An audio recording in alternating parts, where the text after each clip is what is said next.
तर अशा प्रकारचं एक्झाम्पल कसं सॉल्व करायचं ते बघू. तर विद्यार्थी मित्रांनो, सगळ्यात पहिलं आपण हे एक्झाम्पल बेरीज करून बघूया. तर 35 + 47. तर बघा 7 आणि 5 12 होतात.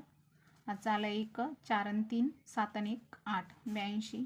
तर 82ला जर आपण 2नी भाग दिला, बे 1 बे, बे चोक 8 आणि बे 1 बे, म्हणजे 41 मिळतात. तर 41 ही मधली संख्या आली आपली.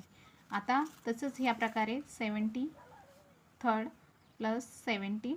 तर किती येतात बघा, 0 हातचा आला 1, 7 आणि 8 आणि 1 9. आता ह्या 90ला 2नी भाग द्या, 2नी भाग, बे 1 बे, बे चोक 8 आणि बे पंचे 10.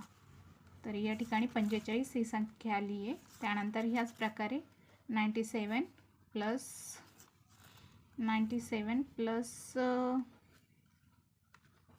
तर बघा हातचा आला 1, 9 आणि 1 10, हातचा आला 1 आणि 2 म्हणजे 200. या ठिकाणी 200 येतात. तर विद्यार्थी मित्रांनो, 3 नंबरचं ऑप्शन करेक्ट.